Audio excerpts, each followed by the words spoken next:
Hi Earth Signs, Taurus, Virgo, and Capricorn. Welcome po sa ating channel.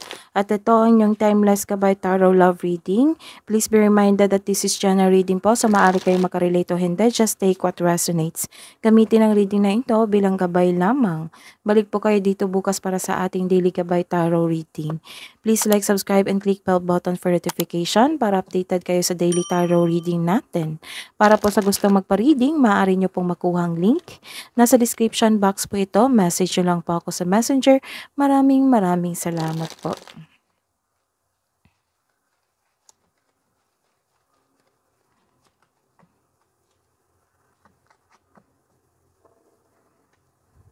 Spirits Guide, ano po ang message nyo po para sa mga single na Taurus, Virgo, and Capricorn?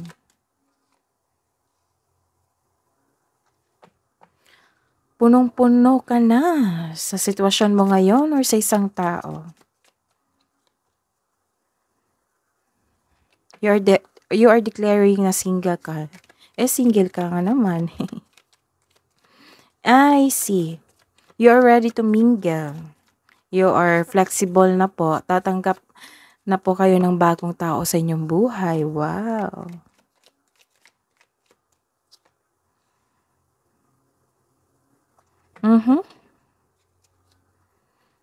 Nagkaroon ng kakahiwalay nyo lang? Kakahiwalay nyo lang po. So, nagkaroon ng final decision na single ka na. You are ready to mingle. And granted yung manifestation niyo. Nagkaroon ng hope. You are praying na darating na yung soulmate mo. Kasi you are flexible na eh. Ready ka na.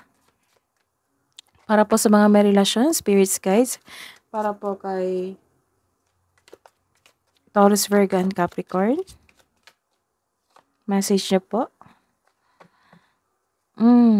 Ingatan. Kasi nagkaroon ng toxic relationship dito eh. Nagkaroon ng toxic behavior. It might be you, it might be your partner. Nako. Parang gusto nyo malaman kung saan yung partner nyo.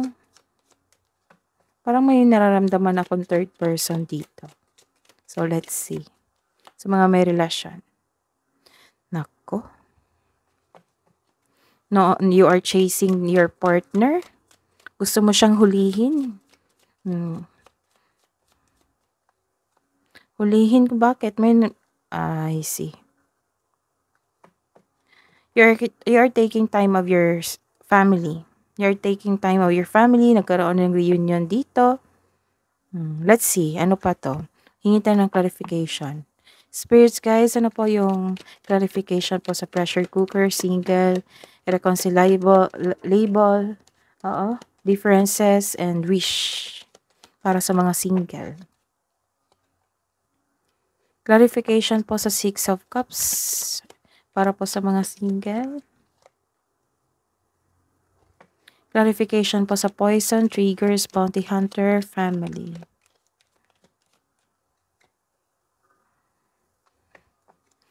Clarification po sa reverse card para po sa mga may relasyon.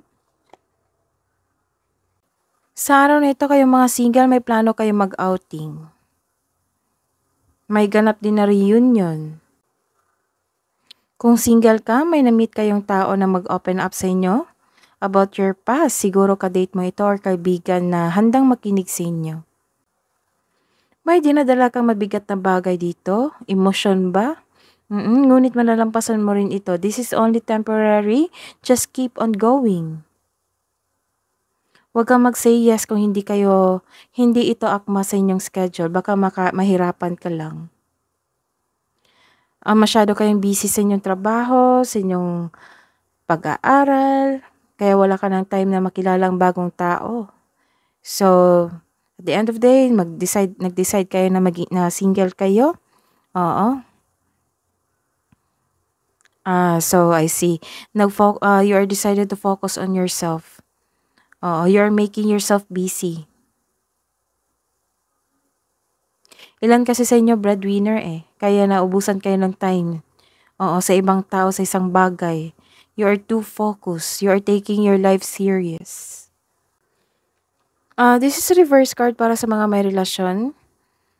Yung taong nanloko sa inyo, kasi may nanloko dito sa inyo eh. Habol lang habol, I see. Nagkaroon kayo ng toxic relationship, kaya hanap-hanap kayo ng partner nyo, habol ng habol siya, kasi na-miss niya yung family mo, family nyo. Kaya this time na enlighten po siya, nagkaroon siya ng guilt, gusto siya nang mag-reconnect sa inyo, maghihingi siya ng sorry sa inyo. Gusto niya humingi ng sorry pero nagkaroon siya ng self-doubt, or kayo po, nagkaroon ng self-doubt, nagkaroon ng hesitation, kausapin siya. Mainit ang inyong ulo. Oo, mainitan yung ulo kasi bumalik yung past. Yung partner nyo, bumalik siya. Kasi nagkaroon kayo ng misunderstanding dito. Baka kailangan pag-usapan para ma-save nyo yung family nyo. Hidden truth, anong iniisip mo? Anong iniisip niya?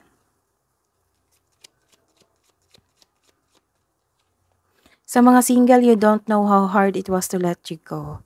It's time for me to heal now. Sa mga may relasyon, I feel you leaving me behind. And so many things reminds me of you. Sa mga single dyan, spirits guys, ano po ang message niyo po para kay, love message niyo po para kay single?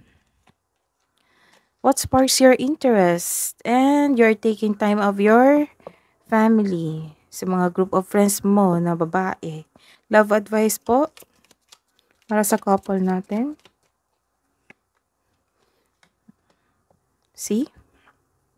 Nagkaroon kayo ng obstacle sa inyong buhay pag-ibig, sa inyong relasyon, mag-asawa.